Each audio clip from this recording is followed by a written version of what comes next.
I will have people do, or they'll request to do, is to write letters. So in this craft bag, I have simply some stationery that they can use.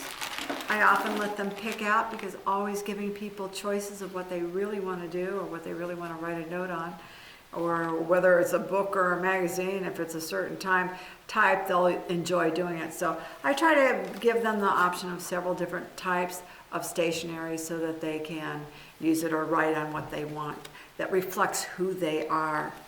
And sometimes people have just asked me, hey, can I just have some paper in my room and some pencil and paper so I can make some notes to myself? And that's important because they have things that they want to remember about their care or what's happening, or tell their kids to, or their support system to bring them back to the room, because they have things and things that they want to get done, and things that they want to have available to them, and making a list is a way of reminding themselves. So sometimes they have that urgency to continue the normalization of their life and to keep their life organized, and that's really helpful. It's helpful for the support group, it's helpful for us to know what they want, but again, having choices. And if they want to write letters, we're going to bring them down all kinds of stationery or postcards.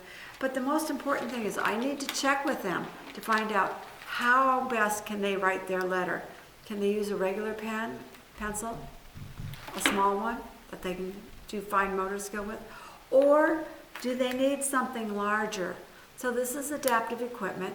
And again, I would encourage you to go to the YouTube things that we have up on adaptive equipment so that they can do things independently without asking for help.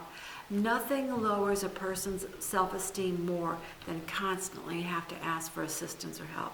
The more independent they could be, the more confident they will be, the more that they will be able to do things themselves, which will continue to increase their self-worth. And they get actually to the point where they're going to start doing things for other people too. So here again, find out what type of equipment they need to be successful. Find out what type of letter that identifies their own personality that they want to write on, or provide them writing material. Sometimes it might be bigger, sometimes it may need lines. Just question all these things, because what we really want to do is give them person-centered care. So that's what we would put in this particular bag.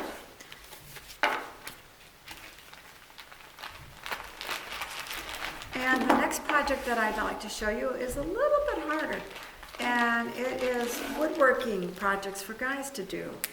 Woodworking project for guys to do in the room, yeah, they are perfectly capable.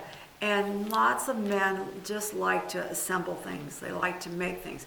Again, they want to do something that has some meaning, that's meaningful, that's going to have a purpose. So let's put this aside and let me show you. This is a project, craft in a bag again. And I will put in here little screwdrivers, hammers, whatever they need to complete the project. Very often, I will put in pieces of Velcro so that they can attach the Velcro to a certain side and then attach Velcro to the table. And now they can hold this in place. Here, let me slide this in front of you. So I've got Velcro here. I'm going to put Velcro on the table, or on the work area, or on the tray table that they're working on. That way now they can put this down directly like this, and then they can take their nails and they can hammer it in. Lots of times on these wooden projects that you can purchase, they have pre-hole drills where the nail is going to go, and that makes it a lot easier for them to pound it in. Although I find having a C-clamp sometimes to hold something in place, a C-clamp to hold it in place is helpful, or putting the Velcro on it and Velcro on the surface that you're working on and holding it down like that is helpful.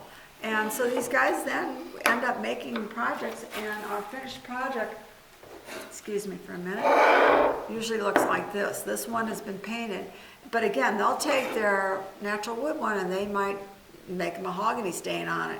And when they do that, what we want to do is put down some paper for them or some plastic for them. And I will take this and I will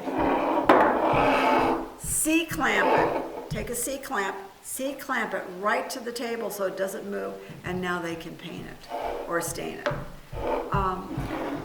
one of the things that they like to do they feel so accomplished when they've done this. And sometimes they'll ask me for sandpaper to sand it off and make it better. It's just amazing.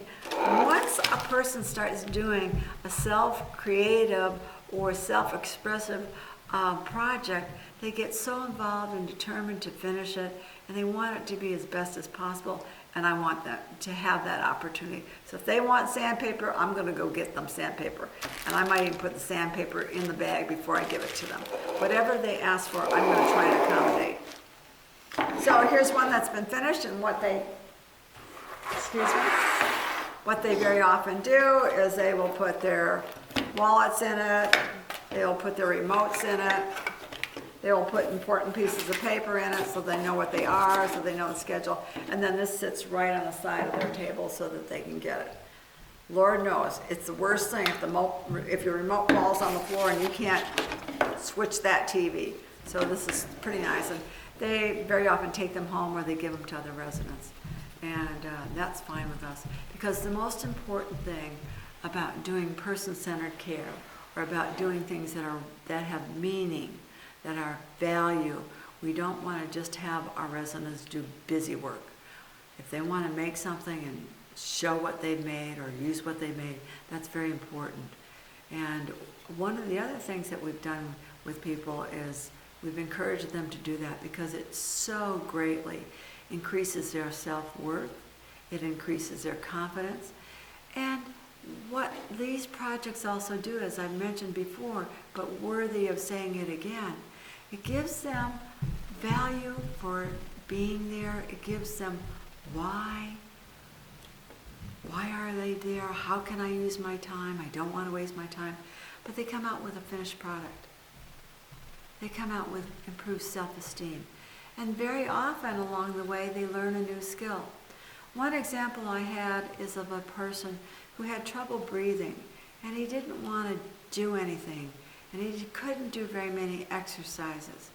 And so we gave him a kazoo, just so that he would increase his breathing in and out and develop more lung power.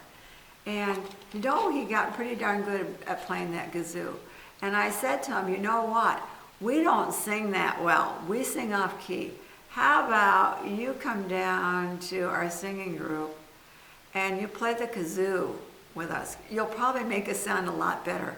Gee, George, that would be great if you'd do that. Not only did he do that, but later on, he said, well, this is kind of boring now. Let me try. How about, can I have a harmonica? Yeah, I'll get you a harmonica. He learned to play the harmonica very, very well. And again, he was able to do it so well that we invited him down to church to play in the church group. People will do things if they're person-centered. And when I say person-centered, I mean they have an interest in doing it.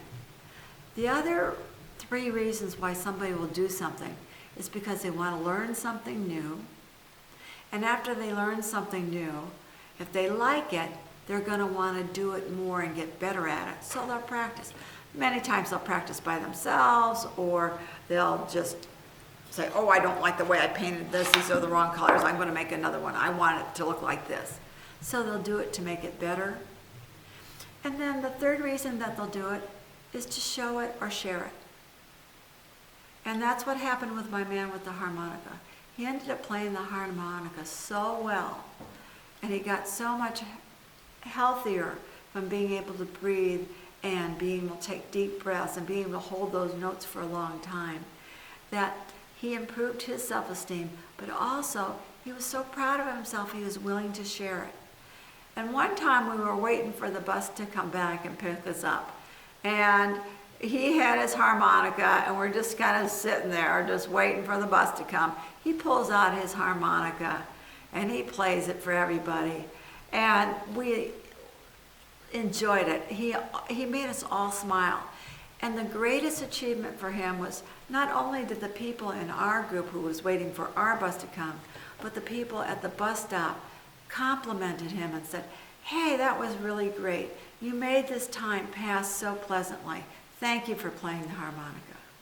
So these things that I've showed you here are things that we can put in a bag, put in a room for people, and they can be self-directed. They can use them whenever they want, at their leisure, at their pleasure, at their joy. But while they're doing this, they're increasing their self-esteem.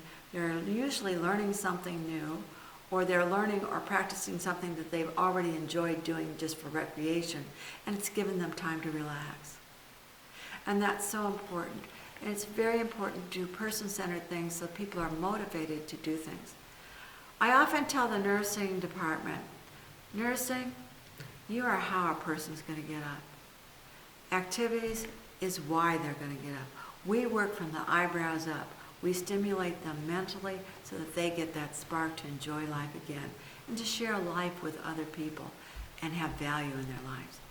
We really try to do the best that we can by providing person-centered activities that they really like, that they are proud to do, and help them realize that they may be doing things slightly differently, but they can still do these things.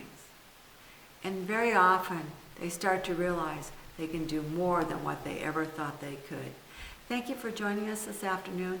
Again, please remember to go look at the adaptive equipment so that you can be more helpful to people who need the adaptions. And remember always to be person-centered. Find out what interests them, find out what is important to them, find out what their values are so that they will respond and say, oh, okay, I'm going to do that. Gee, I feel a lot better about that. I don't want to just waste my time. Thank you so much for joining us. And again, go to our website, Oregon Activity Professionals, Oregon Dementia Practitioners, and go to our channel for adaptive equipment so you can be successful at doing this. Thank you again for joining us this afternoon.